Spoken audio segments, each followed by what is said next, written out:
we just generally ask that, like, is it a leftist film? That's not like makes it good or bad. Just like we're just taking the temperature of the film. Is it an explicitly leftist film? This is an explicitly leftist podcast. It's a question we're going to ask. There is no left Hollywood. There's liberal Hollywood, and the right likes to conflate these things. What a glorious time. You mean peak COVID? All right, well, when you put it that way. What a glorious, lots of free time to watch movies and record time, for sure.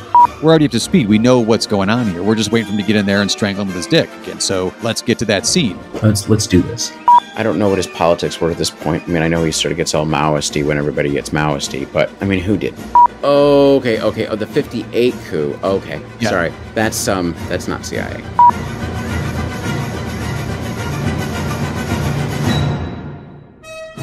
This is a werewolf episode, God damn it. Just not the one you were hoping for. Yeah, and when that happens, when the werewolf comes out, you're like, God damn, all right, this movie's awesome. Victor Ostrovsky, the screenwriter on that, former Mossad agent. Oh, wow. Not sure what needs to be unpacked there, but... Yeah, I'm sure there's plenty of fuckery here. How many people have you tortured? Well, that doesn't really change how fucked the system is. We don't have time for baby steps right now. Because when I watch a Godard movie, I kind of like, this is very smart. I'm very impressed with your form. I want to slap you. It feels so fucking smug. Well, do you think this is a leftist film? No, not at all. We're going to have to atone for this movie. Lead a open rebellion, then the camp gets napalmed, and then revolution, I guess? Fuck capitalism. Fuck all of this stuff. Welcome all to the Politics of Cinema. On this show, we believe films are never neutral. There's a political as well as an artistic message captured in every film, in every country, and in every time period, and we're on the lookout for all of it. My name is Aaron Spears. And my name is Isaac Miller, and this podcast still exists. It's been a bit. This week, we're looking at Park Chan-wook's Joint Security Area from 2000s, looking at Korean cinema, and specifically the Korean New Wave, so basically Korean cinema of the 90s, 2000s, and I guess into the present, really.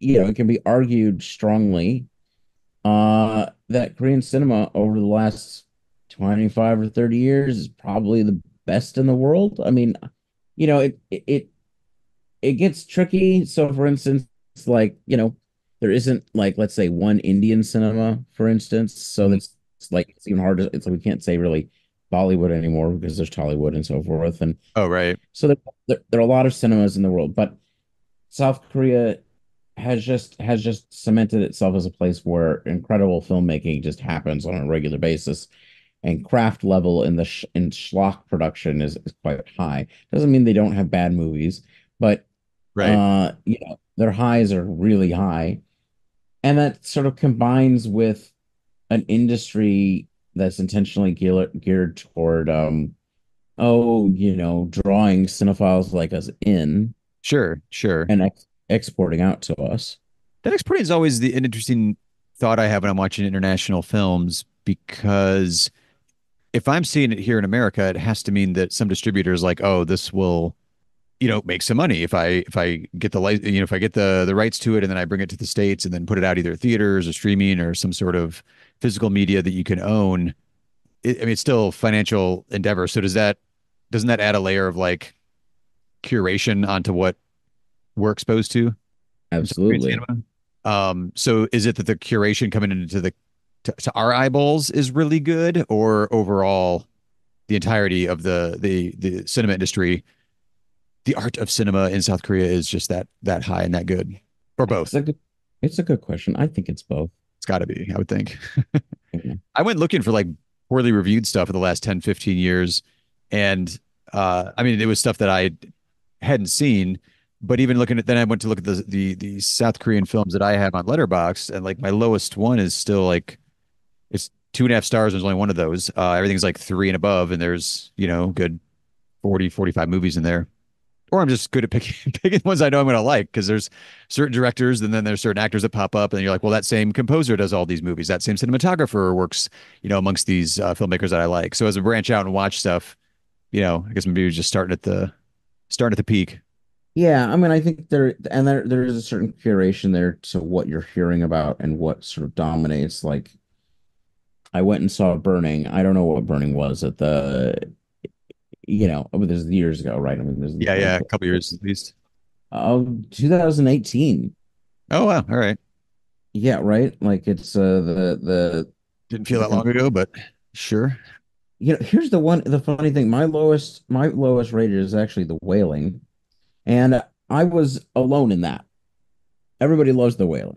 Yeah, I mean, I have it at 3, but I've watched it a couple times. It's highly entertaining. When I'm in the mood for that genre, that's a pretty satisfying example of it. I mean, to be honest, when I look at what everybody else thought of the Wailing, I think we're pretty isolated even in that. Oh, okay. Like we're cinematic freaks. This is a movie that was considered extremely highly, I think, by a lot of people. Lots of 4s and 5s there. So, Okay. Well, point proven. Even the stuff you're like so but on is like pretty well respected, generally speaking. yeah, no, if Letterboxd has become our new public space, and Lord knows it can't be Twitter. I'll say it's better than film Twitter. So Yeah, and with the destruction of a lot of speaking of the cinematic situation in the United States, the destruction of a lot of film journalism over the last 2 years, along with a lot of other journalism. I do feel like Letterboxd sort of becomes our commons. yeah. Well, I mean, it's nice because it's only film. So Right. well, Um, within reason, I guess. But the yeah, like I didn't find like a specific point of entry with South Korean cinema coming into the United States as like, oh, that was the one. Like there was definitely a boom when like Amelie came in from French cinema, and all you got at the art house, not all, but the bulk of the French imports then turned to like whimsical romantic comedy, kind of lighter stuff. But what's that patient zero for South Korean films breaking through into this country? I mean, I think Oldboy is like a pretty clear moment of recognition, Yeah, uh, and that would be the director that we're covering today. indeed, indeed. That was kind of where I was thinking too. Every time I think of another one, it was always after that. But then I was thinking back to like when that one came out, like it was hanging out at the art houses and it got like midnight movie, cult film kind of status immediately. So if there was a letterbox around then, I think that would have would have been at the, captured a lot of the conversation when it came out. But I think you're right. That at least Um, kicks it off for myself, I think as well. and yes, I know that there are people who point out earlier films. I know, what, but it's like, and a lot of it is so much of this is dominated. Like the Korean New Wave is large and broad. Hmm. And so much of this is dominated in what, there is a big two here, right? It is Park Chan-wook, and then it is a film which amazingly we have not covered on this podcast almost intentionally. I mean, have we talked about Parasite? Good grief. Yeah, I mean, it's definitely come up and we've raved and whatnot, but you know, But it's a movie which is made for this podcast. but it's also Um, pretty well covered and it's quite yeah. covered quite well. So We'll do it eventually. Bong Joon-ho. So it's like, I mean, it is like, there we can go. I mean, I'd honestly like to, go through the films of Lee Chang-dong, or I don't know, Zhang Xuan or whatever. I mean, there's a lot of people you could do, but there's a reason we're looking at this, and it's also it fits our podcast very well. right, right. I think my highest rated outside of kind of that canon we've been mentioning is Kim Ji-woon's I Saw the Devil, which I was just checking real quick, and I've watched that 4 times now. And I You've don't know seen why I that? don't have it as 5 stars. It's still just 4.5 for me. But yeah, it's interesting. Yeah, obviously like stuff was made before Oldboy came out. I meant more this like modern new wave kind of renaissance that we're talking about within the last couple decades of South Korean film. It seems like from the viewers in the United States, that one really kicked it off. Um, Yeah. but Like, then what is also this? we've got so going back even a couple years earlier is when Joint Security Area comes out in 2000. So it didn't come out to my knowledge. I mean, I'm sure it played, some art houses around America had release stateside, but that it wasn't really like on my radar. I didn't hear too much buzz about that when I was in college. It wasn't like a breakthrough the way Oldboy was like everybody was talking about Oldboy that I knew of, which was admittedly mostly film geeks, but still. Right. No, exactly. Well, and everybody saw that fucking Warner and went like, that's amazing, which for a reason, right? I mean, it's absolutely Oh, yeah, amazing. yeah. But, part of it is, I think, what we're going to talk about here a little bit is that the Korean Renaissance is based in a particular commercial environment. It's based in I think, especially with the first waves, I mean, I doubt it's really being fueled by this anymore, but like by the environment, certainly in the 90s of a post-dictatorship period, in which artists are free to deal with underlying societal ills and subjects that just wouldn't be possible. Joint security area is probably a good example. I don't know. It seems like a good example of this because dealing with the relationship with the North I see what you mean. Yeah. is going to be, a very complicated subject. Really? And, it sort of plays as something that, that we've noticed on this podcast, which is unfortunately great social trauma has sometimes a way of producing great cinema. See post-war cinema in Europe and I don't know, Japan in the 60s and 50s. Just to be fair, that's not something we're advocating for. We're just saying it happens to be a byproduct of that happens to be pretty good art sometimes. Yeah, well, and the American New Wave, the crisis of the 60s producing. Sure, sure. It's not like pro-crisis, but hey, we've enjoyed a lot of the cinema that has come out of various crises around the globe. Yeah, the only crisis I want is the final revolutionary war. Wait, anyway, but yeah, no, exactly. It's, I mean, there's a horrible contradiction there, but it does seem to be a pattern.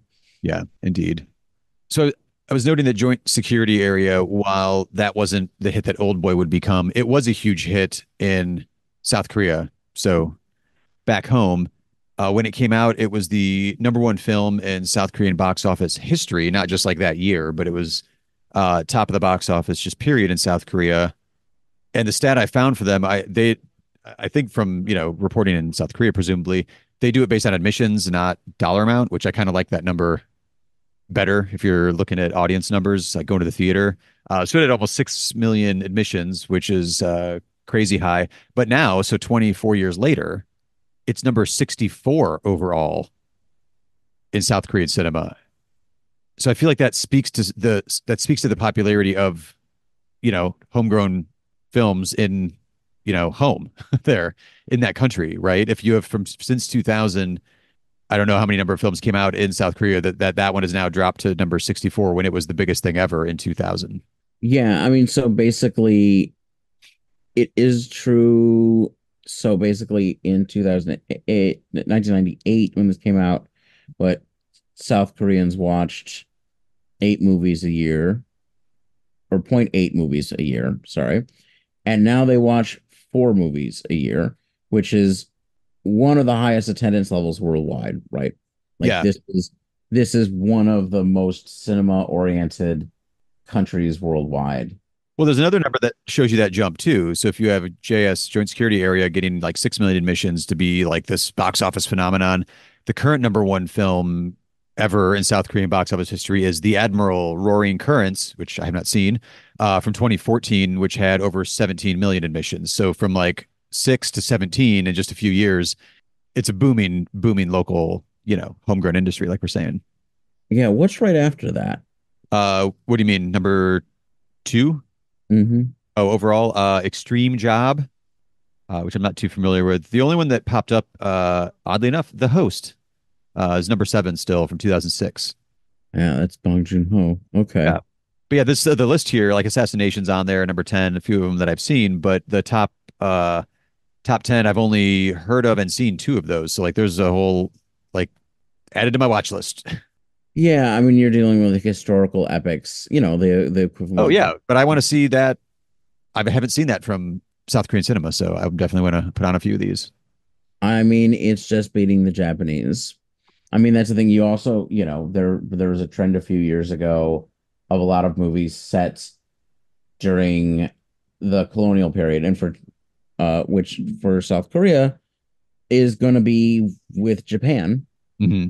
That is who they're colonized by, brutally. And so, you know, there's a, one of the movies that had a major breakthrough here, and by this director, by Park Chan-wook that we're talking about today. So the Handmaiden, right? was Oh part of yeah. it, but there was a whole bunch of other movies that were sort of dealing with sort of this as a historical subject. And yeah, well, not like a big war epic, like you're saying. If people have not seen The Handmaiden, it's much more like an intimate chamber drama, like psychological fuck with your head kind of movie where like it has that as the backdrop, but it's not. That's not the front and center drama going on. Well, and it's also like a sex thriller, basically. Like, I mean, Right. there's Amongst the uber wealthy and whatnot. right. So, which, speaks to, I mean, part of it is a lot of what we get here. So, like, yes, we might watch the historical epic, but a lot of the things that Korean cinema has basically been famous for is what we would consider sort of indie adult dramas. Oftentimes, ones that are in crime Yeah. films, ones that are very shocking. And of Yeah. course, the elephant in the room, which is not something we cover because it's TV, but it is like Squid Games, for instance. So oftentimes the biggest movies here from South Korea happen to be ones that are also extremely class conscious. Yeah. Class consciousness and quite a bit of, to a US eyes, I would assume some shocking violence. Shocking violence. Especially outside of traditional, like, oh, this is a horror movie. Like I saw The Devil, which I mentioned. If you read about that one, you're like, oh, serial killer, blah, blah, blah. And you're like, okay, this probably is going to have some like more in the horror genre. But even just like detective procedurals are going to be quite, quite brutal in the way that, I don't know. When I think of procedurals in the American context, I think of like the CSIs and the NCISs and more of like the procedural serial dramas that are on television, not necessarily the movies that we're making, which with much less violence, obviously, since it's on TV. But Yeah. and I think people respond to that specifically as well. I have a so one of the things I was looking at, I knew there were certain like import caps. I think we've mentioned on the show before. China has that where there are only so many American films at certain points in history were allowed into the country. They wanted to promote the local film market and keep foreign films to quota, I guess. That the domestic Korean films currently are about 50% of that local market. But we were also mentioning in the 90s some of those early stats of like with joint security area, like late 90s into 2000s, when local productions broke through, we're getting huge attendance numbers at the box office. I found something that mentioned that after the Asian financial crisis in the 90s, the government, especially in South Korea, where we're looking at, was worried about film production, I guess. So they allocated 150 million to cultural production as they worded it. Was that, I don't know, does the Asian financial crisis play a role in this film industry coming out of South Korea and how that developed by having some government financial help? I mean, I would imagine the subsidies are, I honestly, I don't know. I mean, like, probably the subsidies are pretty important. I mean, it's interesting that that's one of it says a lot that that is what they're subsidizing at that moment, Yeah, basically. I'm thinking that too. The rage these days is industrial policy as the United States dukes it out with China for global dominance at some level or another and green transition. But it's like they had an industrial policy for cinema at a certain level. Yeah, Uh, Korea is one of the great sort of capitalist miracles of the post-war period, right? Or South Korea specifically, I should say. yeah, And blasts off basically starting in I guess the 60s and through the 70s at tremendous growth rates and into a manufacturing superpower, which it is today, hmm one of the so-called Asian tigers. And this was done through deep integration between the state subsidizing but also directing local capital, which continued up a lot of that model. Chobel, I don't know if these huge conglomerates, I don't know if I'm pronouncing that correctly.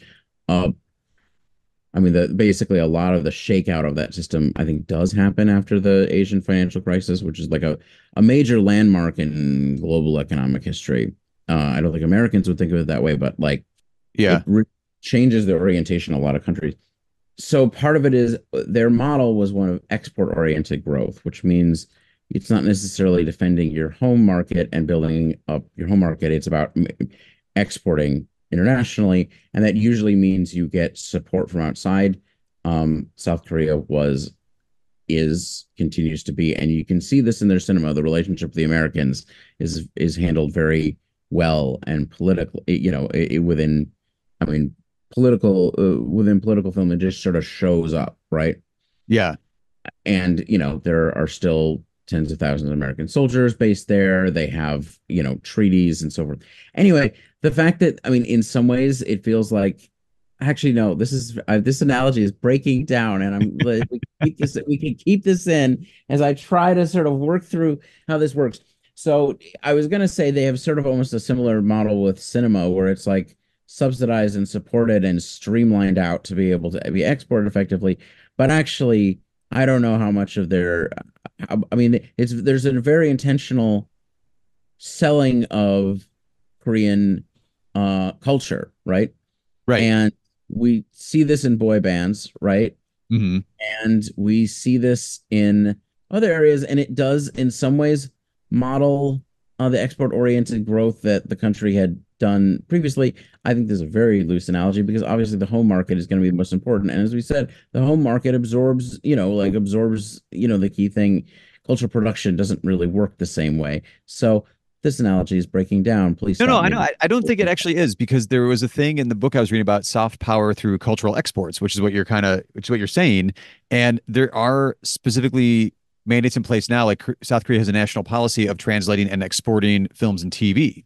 And so I was reading into this book. It's called "You Are What You Watch: How Movies and TV Affect Everything" by Walt Hickey. It's a lot of charts and graphs and stuff, but there were just these sections of the book that I found interesting, and it told me this stuff about South Korea, which I found fascinating. They've looked at specific places where there are exports. So within the Iraq and Egypt market, there's a soap opera called Winter Sonata that I poked around real quick. I didn't see it streaming here, but like they know it's a big hit in Iraq and Egypt, so they make sure that they have all of the right subtitle in place to send it to them. Versus if Right. it's you're sending Squid Game over here or whatever. So they're actually putting a lot of time, especially in the digital era, where it's not making film prints anymore of all these different subtitles. It's digital content, and then you put enough money to making sure that like it's a good quality translation, and then you send it out, and you've got your cultural exports. And like you already mentioned Squid Game, yeah. And then you also have the whole K-pop phenomenon, which we are obviously not going to get into, and also are not equipped to discuss. But it's a juggernaut in and of itself. In which we were sort of almost dealing with maybe not even close to the most important part at this point. Well, financially, you mean? Yeah. Yeah. Um, so do we want to talk about how this happened and then talk about the film? So I think we're on the right track talking about cultural exports that way and how that does also necessarily have to be a nefarious thing. It's not, I don't know, I guess maybe my head goes immediately to soft power through cultural exports being some sort of form of propaganda, which, I guess arguably it could be, and that sort of thing has been in the past, but I'm just seeing great Korean cinema as a cultural export so far from uh from South Korea. Well, part of it is that the most important stuff tends to be art films or like not even art films, but even in a market where adult films for adults, dramas for adults are not necessarily, We're art dealing with the films. Hollywood, right? Right. I mean, that's sort of the Hollywood model. God, I've gotten so used to that. It's horrible. No, but I'm just saying that's not something that Hollywood is necessarily doing all the time. Like it's either a tentpole, cinematic universe titles that are coming out or what. So like, Well, having good movies for adults who like good movies coming from South Korea is gonna put butts and seats in an art house. I mean, basically, it's something that doesn't happen in American cinema at all, and that's part of the problem. Right. Um, So hey, it's filmed to void and we get more foreign films becoming hits in the country or winning Best Picture. and right, exactly. I mean, I mean, Parasite is this massive landmark.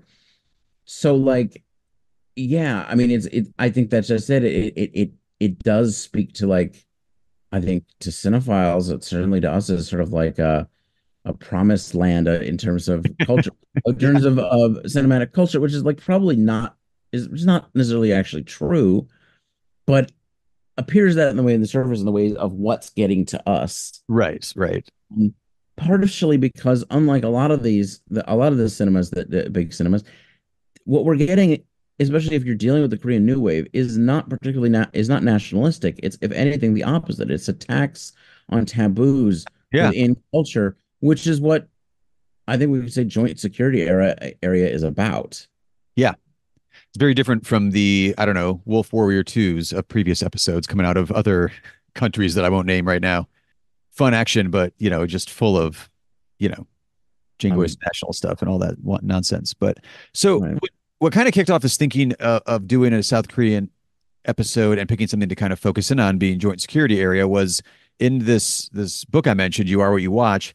There was this woman, Mickey Lee, who was mentioned, and I was like, I don't know that name. I feel like I pay attention to South Korean cinema. I should know this name. And when I looked it up, I've even seen her give a speech before because she gave a speech at the Oscars when show favorite Jane Fonda presented the Oscar for Best Picture to Parasite. Thank you very much. Nothing is more important than raising awareness, right?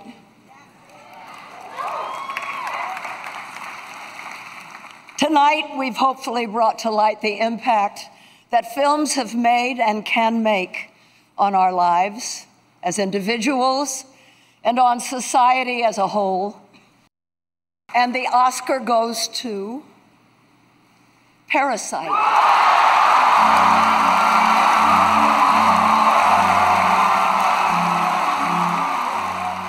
So, knowing that like Mickey Lee even got Tom Hanks and Charlize Theron chanting lights up to let her talk when the orchestra's starting to play everybody off the stage.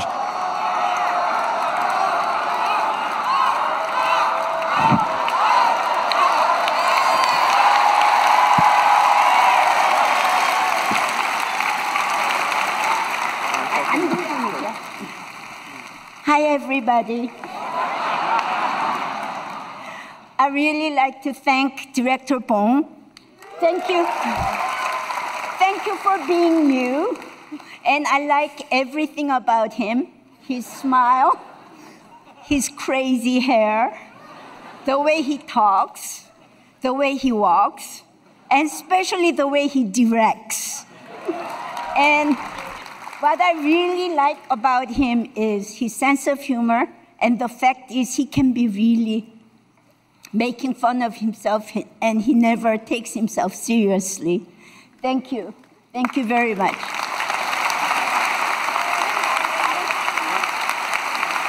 And I'd like to thank everybody who's been supporting Parasite and who's been working with Parasite and who's been loving Parasite. And I'd like to thank my brother who's been always supporting building our dreams, even when it looked impossible dream. Thank you, Jay. I want to thank my brother, Jay. And especially, I really, really, really want to thank our Korean film audience, our moviegoers, who's been really supporting all our movies and never hesitated to give us straightforward opinion on what they feel like their movies. And that made us really never be able to be complacent and keep pushing the directors, the creators, keep pushing the envelopes. And without you, our Korean film audience, we are not here. Thank you very much. Thank you. I was like, wait, who is this person then? So within this book, we get a little biography of her that I wanted to share, just because like the way that she came up through, the way that her life has been, her professional life, and then also where she was growing up, got to be like on the stage getting a Best Picture Oscar. I found pretty fascinating. Her grandpa starts off in radio and TV stations, then the family moves into sugar and flour milling. They're making money. They get into food and beverage distribution, I think, and then end up founding Samsung as a company. So doing quite well financially.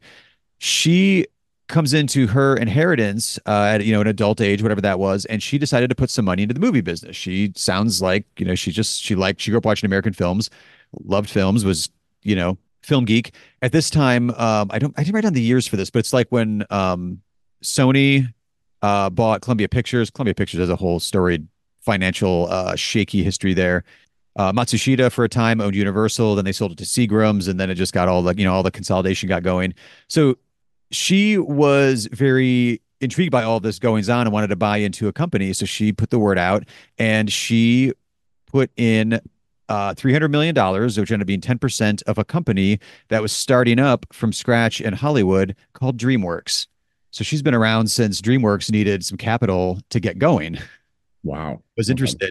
So she put in a good chunk of money there. But so what she got then was on her end, I don't know how that would work, 10% of the company, however that works out. But also she got distribution rights to Asia, minus Japan, for all the DreamWorks stuff. So basically all the Spielberg movies since DreamWorks was founded is stuff that's putting out into theaters there. And then they're also buying theaters, they own theater chains, all this sort of stuff. So now that digital film entered the picture, which I mentioned earlier, she was realizing it's even easier to just add specific subtitles for dozens of countries rather than making film prints for only a few major markets. So it's this kind of niche thing, like I mentioned, like, oh, this is a hit in, Iraq and Egypt. Well, let's keep what other shows we have that are like that. Let's see if we can send those to them. But some of that's even just through streaming rights too. It's not like they're sending them to be broadcast there. But I just found that kind of fascinating that she was right there, like been around Hollywood since DreamWorks was founded, which is not exactly, one of the original companies. It was around and formed in the 90s, but that's a pretty good inroad for anything now that's being produced in Korea. You're pretty dug in with the Hollywood game and know the doors to knock on if you want to get distribution deals or get your content over here to these screens. Interesting. So she's sort of like one of these, I don't want to say Roger Corman like figures, but one of these sort of figures who's like a nexus person. Right. I was thinking maybe more like Robert Evans in the 70s sort of thing. So if and I don't know all the ins and outs of what films she was greenlighting, which ones she wasn't, but CG Entertainment is like all over Korean film distribution. Yeah. So she did have a fun, I found a quote of hers written. It's not audio, but she said her goal in 2006, her goal was everyone will watch at least 2 to 3 Korean movies a year, eat Korean food once or twice a month, watch 1 to 2 Korean dramas, listen to 1 or 2 Korean pop songs. Korean culture will just be part of everyday life. Well, we're not quite there yet, but it's getting there. Well, I find that funny. That's 2006, and then you flash forward a few years, and you got like the Squid Game, you've got Parasite, you've got K-pop is BTS. completely taken over, pop Yeah, charts no. worldwide. Yeah, So, South Korea actually is far more outsized globally. I mean, it's an essential manufacturing hub globally, right? It's for some reason it's not usually described as an advanced economy. When I sort of look at the stats, I'm like, sure, there's a few things of an emerging market, but it is not an emerging market. yeah. Like it is, yeah. I didn't see that Mickey Lee was like producer or anything on Joint Security Area, but it is distributed by CJ Entertainment, which is one of the many subsidiaries that's where she works. So in some way or another, I feel like, she's around, if not has fingers directly on Joint Security Area. 2000 film, which we mentioned was the #1 film ever at the Korean box office for a number of years when it came out. And this stat I found, apparently there's an article where Quentin Tarantino ranked his 20 favorite movies since 1992. I don't know why that date was chosen. And this is one of his 20 Huh. as of 2009, I guess I should say. So Did we like it? I did. It wasn't the film I thought it was going to be, but when we picked it out, but I did really enjoy it, and the more I thought about it afterwards, it's kind of growing in esteem in my head, partly because of it's got a kick-ass ending that definitely sticks with you. What about you? I mean, for me, yeah, I liked it a great deal. This is a film set in which there is a murder of South Korean soldiers have murdered North Korean soldiers within the demilitarized zone built after the war that we call the Korean War, which divided the Korean Peninsula between the state. I don't even want to call it socialist. I mean, I'm for one thing, it's changed a lot. I mean, their economy is liberalized, quote unquote, in some ways, capitalized in some ways, much more now than it was. A weird semi-monarchy, and I don't want to say weird because there's a lot of actually racist, sort of Orientalist views toward the North in American culture, but in the sense that, in a way, they're sort of familiar in other sort of types of dictatorship, where like basically it is functionally a monarchy. It's always somebody from the same family, and then into the capitalist, American oriented South, and so this is a film that deals with those relations through spoilers heavily through the clandestine forbidden friendship between Korean soldiers on both sides of this line. Yeah. And in another movie where this would be sort of a forbidden series of forbidden sexual acts or some sort of cruelty or something that is hidden and causes people to commit suicide and attempt to commit multiple murders after the fact. And, ultimately, but what you actually see is the creation of sort of beautiful male friendships, which then are ultimately torn apart by the division, these deep seated divisions which are now set in. It's almost like And it's ruined by the political situation they happen to find themselves at the front lines of. it's almost as if this is a deeply political film, which speaks to, and I think at a cultural level that neither of us can totally understand, right? Like, I mean, it's not, we both do not have deep knowledge of Korean culture or what this meant 24 years ago. Well, But there's you that. can, Yeah, very much so. yeah, in a more immediate post dictatorship period of what seeing these relationships across the line mean, but you can feel it in the film. Yeah, yeah, the tension's certainly there. Yeah, there's one of the first notes I wrote was this is 24 years ago. What were the politics of the DMZ at that point in time? Like I have a cartoonish level understanding of it. Like it's tense on both sides. Anything that goes wrong there could spark World War III. Was it were the stakes that high? Was it that tense right from the get-go? I wasn't sure like how long into the DMZ just being a thing this film is set. Well, by this point it's been nearly 50 years, right? So it's been nearly 50 years since the Korea was broken up. That, I mean, so now it's been nearly 70 actually, or now it's been over 70. Yeah, I mean, this is a period in which your grandfathers would still remember, Right. or maybe your older parents or something.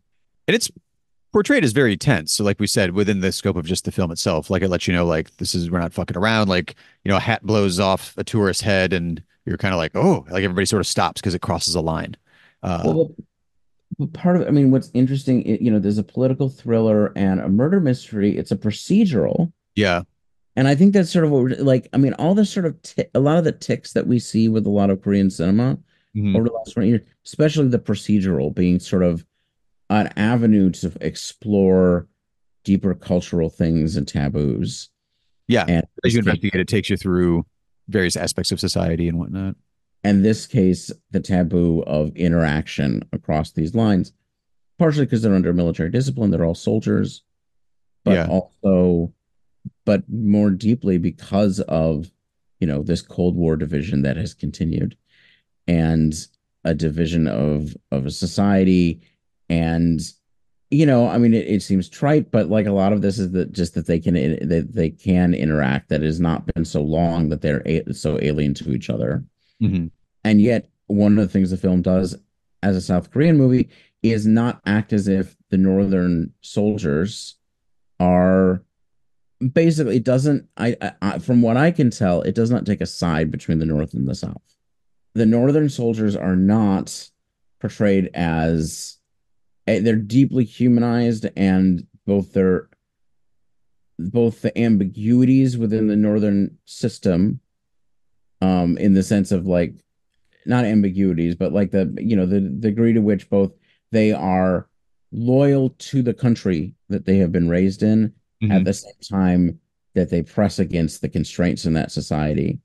And the same on both sides are so clear. I mean, it's also, I'm not sure either military is shown as particularly competent, maybe, but like, but also you feel the constant tension. It's like it's like there's a friendship in a bubble in a vice, right? Between the two sides of a vice, and they're like Yeah. this bubble that's just that's so delicate it's going to pop. Yeah. I hadn't thought about that way till you mentioned that they're both sides are portrayed with, you know, humanity and there isn't like really taking sides, good guy, bad guy sort of thing. It presents a central mystery. I mean, it sets a little bit of the groundwork and the opening scenes to let time, where it takes place at the DMZ, and then how tense that is. And then you learn that it is 16 bullets have come throughout the crime scene you mentioned already, from a gun that should hold 15 bullets. So there is a central like mystery proposed here, and because it's between North and South, an outside neutral nations supervisory commission comes in with a was it Swiss led? It's Swiss led, so it has to be the neutral nations that would not have had a position during the Cold War, technically. Right. Coming in to kind of supervise the investigation. And that's when we get like the full flashbacks of what actually happened and the friendship that developed. We should say too, this is like, night shift crew watching out at the DMZ that become friends. So it is more like there's less traffic, there's less people just around in general, that sort of thing. But then it shifts though tone, I think, pretty skillfully from what I thought seemed like the setup was a propulsive, what really happened, investigative story, and it slowly becomes, for a good like 30-40 minute chunk of the movie, kind of like how these friendships developed between like the night guards on both sides of the DMZ. Right. I mean, a sort of entry point into all this is Young A's Major Sophie Jean, who's supposed to be a Swiss major of Korean descent. So, like, she's brought in, she's neutral, but she also can do this investigation because she's fluent in Korean. Though supposedly this is the first time she's been to Korea, which, hell, her language is real good. As somebody who's spent a lot of time learning a language Yeah. outside, yeah. But presumably like also knows like some of more of the nuance between what's really going on here between the sides, things like that. Right. And the politics of her own family come into this, the complicated divisions and how people have gone back and forth. So, I mean, basically, Veer, her father is one of the North Korean officers, captured during the war, and then ends up, moving off of the Korean Peninsula. Yeah, just Which done with Korea. I'm out of here. technically she would have a tie to the North. I mean, basically the very complicated webs through which the deep scars of division in a society have sort of flung people, Yeah. and she's a result of that as well.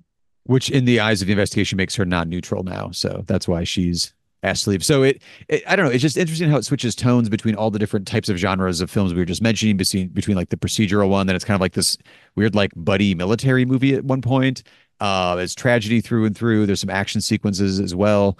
It's highly political, but after you've gotten to know the guys a little bit, then you get a bit more of her doing the investigation. And then as that's kind of, ramping up too, like, oh my gosh, she's actually going to get somewhere. I think she may crack this case. That's when she's removed entirely from the case. And you're like, you just can't catch a break here at all. But I don't know. It really keeps the narrative really moving, even though we're moving between these different genres as well. And as the story just adds more and more layers and characters to it. Well, I mean, I think like so much of sort of the best South Korean cinema from this period, I mean, it's about the structural ways that social mores put a vice on human. I keep going for this vice analogy. I don't know, but like on human interaction and human life, and in this case, it's the bureaucracies of militaries, right? It's military bureaucracies. It's the needs of nationalism and the needs of sort of like hyper nationalism and this whole sort of complex around the division that has to be maintained. And what this film shows is a hole in that, right? Like these human relationships that are a hole in it, which cannot survive, right? Ultimately, they're not able to maintain these friendships, and in fact, have to kill to protect each, in a sense have to kill their own friends in order to protect others of them, right? You have Yeah. a North Korean soldier, played by Kang Ho, who is, if I'm saying that correctly, who is like one of the most recognizable Korean actors out there, period. He's sort Yeah. of in all the good stuff, not all the good stuff. There's a lot of great films but like, he's, and he's fantastic. There's a reason why. And who ends up, he's protecting his South Korean friends by not being. I mean, one of the tensest films is when Lee Bong Hun and him are in the same room together, being, their two stories which do not line up are being interrogated together, Oh yeah. and we know what their actual relationship is by now, Mhm. and it's absolutely riveting, just in the underlying human relations. Yeah. And Uh, you only get that emotional payoff in that particular interrogation scene because we've had like the diversion to like, the buddy film for a little bit, and you've seen that develop, and there's a rapport there, and then you're like, you like it's just it's a really interesting way to tell the story rather than having it like through shuffled in like little flashbacks here and there by staying like the buddy story by giving that like a 10, 15, 20 minute section of the film. You really like let that breathe and you let those characters, become friends on screen and not just little vignettes here and there. I feel like it oh, gives you a better emotional payoff once you get to the interrogation scene. well, I mean, part of it is the use of time in this movie is incredible, right? I Yeah. mean, it's the editing in of how you show time is just amazing. And the flow between present and past, which normally would be, which is like not a particularly, you I don't always like flashbacks. And to have multiple flashbacks, like this could decelerate this film heavily, but instead Right. it's done exactly when you need it to make you feel the present in a different way. Right. Right. I mean, it feels like a film that could be about, queer romance, or in a forbidden context, or any other number of social sort of things, sort of, so breaking of social barriers, but instead it's one about like deep political divisions that run Right. across a society and that have broken it up. And in that sense, it reminds me of, the harder hitting, Italian cinema of the 60s or something like that. Mhm. Um, politically, where you're in that case they'd probably be attacking class and like deep set social mores, but instead it's, you know military division. I don't know, it's so interesting to me the degree to which this is both very familiar, of the sort of the ticks of a lot of Korean cinema I've seen, Mhm. at the same time that it really, by taking on this subject, breaks out of that and like very much becomes like a movie for like a, I think like a quintessential movie for this podcast, of Sure. like the way that politics interact with the interpersonal and our and the emotional, right? Mhm. The power, the damage to Korean society created by this division is brought through the relationship between individuals, and that's a really impressive to pull that off in this way. Yeah, absolutely.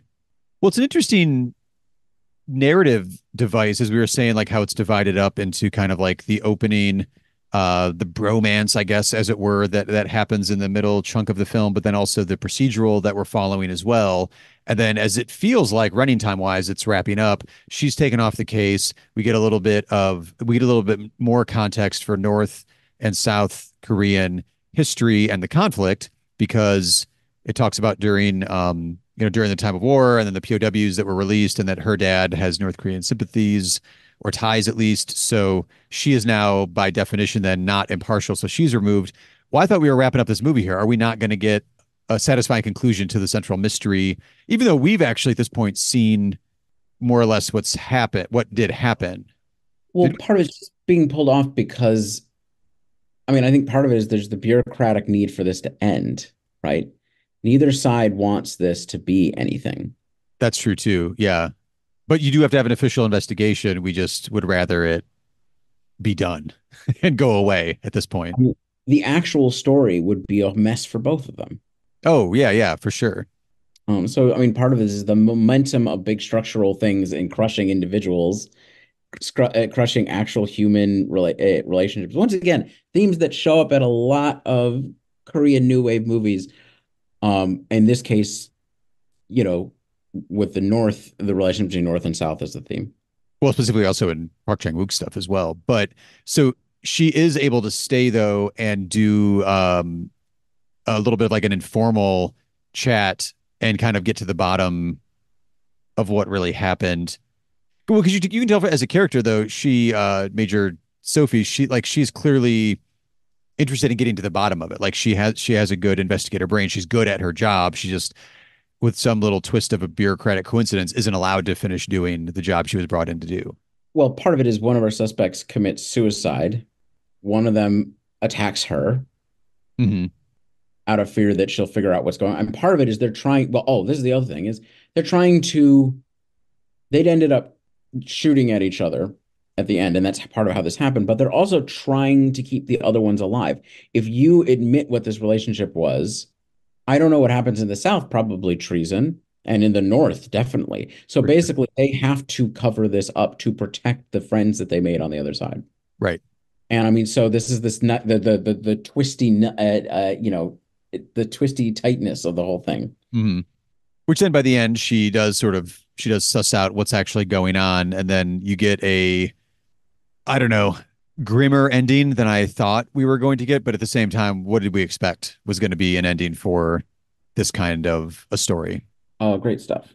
Yeah, It'll be fun. Everything will be fine. and it did give me there were elements of this film that was giving me. I mean, because again, this is like 2000. It had some like 90s John Woo vibes with the slow motion within action sequences. Did you feel that at all? I'm I sure don't other know. directors were doing that as well, but that just stuck to me as like a hard boiled, the killer, John Woo style of action that went through the 90s.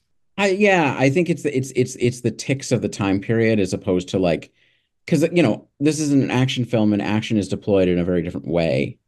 There's But there's nothing. action sequences. They're action sequences, and but none of them are supposed to be cool, right? Right. Well, that's true too. Yeah, there's They're no doves here. yeah. There's no doves here. This is not.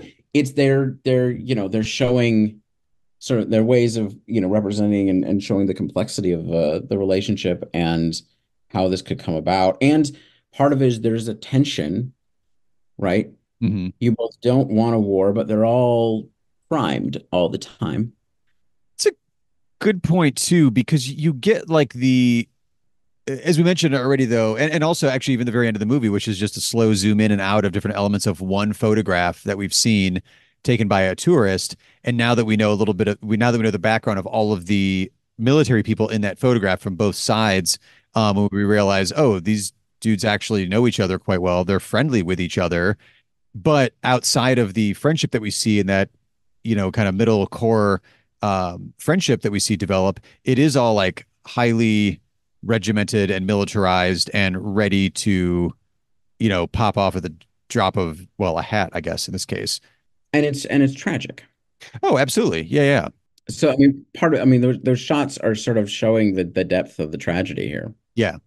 Well, and also it shows you how far we've come as like us two watching this in 2024, America in the United States, knowing what we know about what the DMZ is as we're watching the film, and then actually seeing the friendship and the human relationships grow from both sides of the border, both sides of the demilitarized zone here, and the humanity that we get, and like how that, I mean, like you said, that how much we actually feel during the interrogation scene, or how much you feel at the ending when there's, the one final tragedy before the final scene of the movie. It just shows that there is humanity in this highly militarized, ready to go to war at the drop of a hat situation that they're in. Yeah. Yeah, no, it gives us a taste of that thing that we're not, that is it gives us the bittersweet feeling of what has been lost and what could have been, right? Yeah. In the same way that you have, I mean, two new nations in a sense, right? Carved out of what had been something united. And we see how easy it is ultimately for them to relate to each other, but also how hard at the same time. Yeah, it's really it kills you, right? I mean, it really it bring it brings all the contradictions and themes and everything home in one scene. Mm. Obviously, I made this sort of obvious, but it's like I'm having trouble with this because it's like saying, "Oh, the Park Chan-wook movie is well made," feels really silly. Like, "Oh, really? Yeah, it's masterfully made, huh?" Okay, Right. no shit. Yeah, it's almost like there's more to it when it's like something that's a bit more obscure, like a discovery that you want to promote. There's like a excitement to it, and you're like blah blah blah. It gets you all energized and ready to like rave about something. We're like, yeah, it's great. It's like What did we expect? What did we expect? we expected it to be at a masterpiece level, and it certainly is. It's Yeah. like, did it take us on an emotional journey? Yes. Did it reveal in perfectly edited ways? Yes. Yep. We feel the deeper contradictions, even though we're not Korean and can't totally understand everything that's going on. Certainly, like the music choices, the choices of pop songs that they exchange. I mean, all this stuff like is gonna have significance. The fact that one of the soldiers, the North Korean soldiers, is more sort of worldly because he's done military training for basically in like Libya and stuff like that. I mean, he wasn't trained in Libya. He trained in Libya, right? Like they had deals with other countries, so he's traveled around. Yeah. Which sort of makes him maybe less nervous in opening up these sorts of relationships. But like shit, like it's I'm having trouble being complimentary because it's just like yes, yes, indeed. That is an interesting point, which we kind of talked about early, earlier in this episode about films as a form of like exported culture or, Mm. soft power coming out of a particular country. That this is a story. I think maybe it's because there is a core element of humanity here, Mhm. outside of the political commentary that's clearly going on. That does make this an exportable story that people can appreciate rather than just the nuance of a procedural between two countries who have a demilitarized zone in between them and war could break out at any given moment. Well, it's that it can create effective drama out of that, right? Right. Which obviously he goes on to do throughout the rest of his career as well. I found it interesting. He has a couple, I think this is technically his third feature film, but he has all but himself, Park Chan-wook, said like he has kind of just disowned the first couple swings he had at feature filmmaking and credits this as his debut feature, I guess. And then, his immediate follow-up after this is the Vengeance trilogy. Right. Pretty spectacular run. And as we mentioned with Oldboy, kind of like from our viewing perspective, I don't know if it actually was or not, but kind of was like the breakthrough. The floodgates are open now after Oldboy for Korean cinema to come into the American art house and really make quite a splash. Yeah. So it plays with the themes that he'll deal with for the rest of his career, or not the rest of it. Well, yeah, to a certain degree, right? Taboo, the crossing of taboos, as it were, right? And and their social effects in shocking ways, right? I mean, you have some of those elements of shock, even though this is a very grounded film, like in a way the Vengeance trilogy wouldn't be, right? Like because of its subject matter, because it's a procedural about military matters and geopolitical matters. It means that tonally, in a way, there's a little less of the absurdism, right? Right. Like, I mean, like Oldboy feels like you're doing a psychological experiment. And this movie, in a sense, is doing the same thing, but it can't like lock you in a room for 13 years or something like that, or whatever it Right. was. You know what I mean? Like it has to be grounded in a different way. And I think that's that may I haven't seen I feel like I haven't seen another one of those movies that felt in that way. You know, it's a little it means tonally it has to be a little more chill. Yeah, I think he even credits it with being kind of the introduction to like, oh, here are some themes I really enjoy working with that I would be continuing to explore throughout his career. Is there a straight line from like joint security area to decision to leave? Not necessarily, but just because you're not dealing with the same exact themes in the same exact way, film after film, doesn't mean that it's still not there in the backgrounds of your narratives. I think part of it is it's not you could find other logical paths, but I can totally see where the same director would flow over time into both of those films. Yeah. Yeah. No, sort of like comparing it to his later work. Yeah, no, I mean, part of what it is like I feel like I'm watching a Park Chan-wook movie, or a movie, but I think even if it's the brutal choices of structure, right? I mean, that shows up in Squid Games, right? It's I feel it in like if you're watching like Burning by Lee Chang-dong, like once again, there's like deeper psychological testings of people, right? this just shows up again and again in a lot of the sort of most praised Korean films. And in a certain sense, it means that they deal with militarism or anti-capitalism more clearly. I mean, Mhm. I'm talking about this like we're not like Parasite, right? Parasite is a social experiment, moving people around. Like it just seems like that's something. I mean, it's not just in hidden films. Each of these different artists are different in their approach to these questions, Right. but there's that commonality, and I it's not a bad thing, but it is interesting to see. So, like, yes, his trajectory, but it's also like it feels like it's a trajectory that's true for a lot of the sort of more artistically ambitious. South Korean filmmakers. Yeah. Yeah. I guess and TV makers as well, because Park Chan-wook is now currently, although I have not seen it, currently available in the United States, is adapting The Sympathizer to a miniseries. So Yeah. The Sympathizer, which I've never read. My dad has. It's supposed to be really good about a North Vietnamese spy in uh in the US. And it's based off of a novel that by Viet Thanh Nguyen. I'm hoping I'm getting that right. Who is an academic and also just to get to our current moment. I've just to take it a twisty path, but hey, is also someone who stood up for Palestine and has faced consequences for that in the current war. interesting. Yeah, no. He's. I mean, there's a lot of reasons I want to watch this. I mean, one because once again, I haven't read, but like he's supposed to be a great writer. You've got like some of the greatest current directors directing this TV show. Yeah, it's a collaboration with Park Chan-wook and Fernando Mireles. I don't know if I ever say that guy's name right.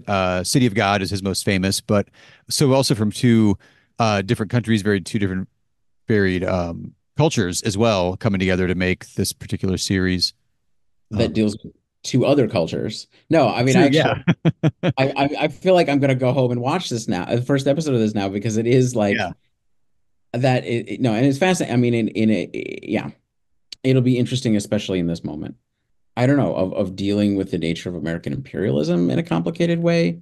Like we're sort of like what is American imperialism at this moment? I mean, it's shoving, it's giving Israel lots and lots of guns, but like also like, but what does it even mean, right? That the US is doing this. And I think it's interesting to go back to the Vietnam War to a certain degree. And with these particular artists, I think it could be very interesting. I mean, I think maybe this is unfair. I feel like Park Chan-wook, like say compared to like Bong Joon-ho, who's like the other big figure who like not everybody in the West would know, and we've talked about this already on the episode.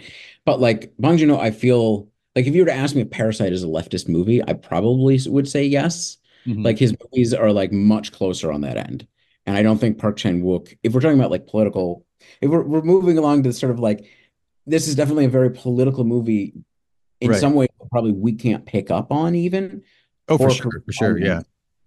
But also, and it does take a position, but I feel like Park Chan-wook is not as clear in taking a position on, let's say, the class struggle. He doesn't deal with those themes in the same way or as much. Whereas Bong Joon-ho was like represents that that the same sort of psychological trapping, but at the level of also like, direct critiques of capitalism. Like, I mean, this is the director of Snowpiercer. I would say you have Snowpiercer, you've got Okja. The Host has some good elements in there as well, but obviously Parasite being like the top Right. tier peak sort of thing. We're So like, oh, these are themes that are always in Bong Joon-ho's films. with an eye to the fact that we say everything is political, and certainly we do political movies because they're all political, is this film, well, is Park Chan-wook, I'm missing like the overtly political ends of Park Chan-wook. We could say this about The Handmaiden, certainly feminism or a critique of patriarchy. Sure. Uh, I mean, it's all there, but is he is he a political artist, generally speaking, or is there something else going on in the formal sense of political, right? Like obvious. Yeah. I don't have an answer for that. I feel like what we're seeing here is more like artist front and center, who has certain themes that they love exploring through the art of film. And Mhm. there is there are political messages wrapped up in exploring those themes, but not coming to a project from a specific political point of view, more from like, I'm an artist who does have some political thoughts and ideas that I want to explore. But then again, I don't know. I haven't read a ton of interviews with him. I've read more analysis of his work than I have interviews with him. But you also choosing to do something like The Sympathizer for, Right. within the context of like American TV productions as well. Because I think like Robert Downey Jr.'s like in it, but also a producer, and it's on some streaming service I don't have right now. At least stateside, you're saying something by making this right now. Yeah. No, exactly. Yeah, I need to read if he has some interviews on this, right? On doing the sympathizer and how he's viewing it. Is he depoliticizing it in a formal sense, or is he, I don't know if this helps or not, but it's he has said he has voiced support for the Democratic Labor Party and was also a member of its successor, the New Progressive Party, and supported the Justice Party candidate in the 2017 Korean presidential election, Sim Sang-hyun, who is a labor rights activist and former politician. so he's on the left. He's on the center left at the very minimum. From the United States perspective, that may place him more like solid left within the idea of United States politics. Yeah, I wouldn't say that's the radical. I mean, what do I know about South Korean politics? But that doesn't, I mean, I just Yeah, at a exactly. glance. Yeah, Uh, but who knows? yeah. Well, I guess we were kind of like circling around that without actually, is this a leftist film? Some elements, and I think, as we've said before, leftists would enjoy the film. I think anybody who likes good movies would enjoy the film, for sure. And the underlying critique of the militarization and for anybody, I think any leftist would be for the underlying themes of the problem with the militarization and division of the Korean Peninsula. How that is resolved is a much more complicated question. Yeah, But, I think it, I would not call it a leftist film, but I would call it a film that leftists could enjoy yeah, and gain a lot from because it's a brilliant director.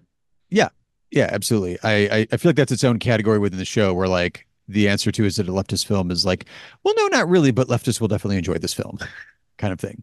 Which again, just because it's not purely leftist doesn't mean it's a bad film by any stretch of the imagination. And this one is a spectacular one at that. And also, if it's going to be the official debut, if Park Chan-wook has kind of disowned his other two previous feature films to this one that he made before 2000, it's a spectacular start to a career that is still going strong and has piqued my interest with every new project. Yeah, I mean, he is one of the greats of cinema, period. Yeah, Right. contemporary film is he is up there at the top. Isaac, you mentioned a phrase earlier about two new nations being carved out of one that was once united. I feel like that might be a theme to transition to our next up film we will be discussing. So, okay, so this is we don't tend to try to go with the trendy things. In fact, we like to be behind the trend. Anyway, but we're sort of behind trendiness. Wow, I'm all over the place. Hey, we're gonna do Civil War 2024. Very controversial, hated, misunderstood, liked, misunderstood. But we're gonna answer all those questions definitively. This will be it. And well after everybody else wrote their think pieces. Well, there's something to being timely, but there's also something to like fucking take a minute, think about it, compose an idea, compose a thought. We are not, paid film critics or paid podcasters, even for that matter, when it comes to film. So we didn't have a deadline of, okay, you saw it Friday. You better have a piece published by Saturday afternoon because people are talking about this. It also allows you to see it maybe more than once. Let those ideas percolate in there. And I have not, I don't feel like I've changed too much since my initial reactions of this one, but I also completely avoided a lot of the discourse. I just bookmarked a bunch of shit on my computer so that I would go back and read some of the discourse about this when it came out for when we cover it. So I will be maybe enjoying that as we dive into prep for Civil War. But Before we fully sign off, be sure to rate and review the show in whatever podcast app you are using. And if you enjoy the show, tell a friend or two or three. And if you love the show and feel so inclined and have the means, we also have a Patreon page set up. Just see all the links in the show notes. And until next time, I'm Aaron. And I'm Isaac.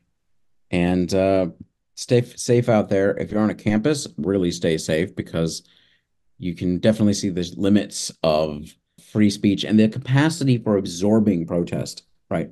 The rapidity of crushing protest on campus. And I hope that this summer protest for Palestine moves off campus again. I mean, so part of it is basically in April or whatever, a quarter of protests for Palestine were on campuses.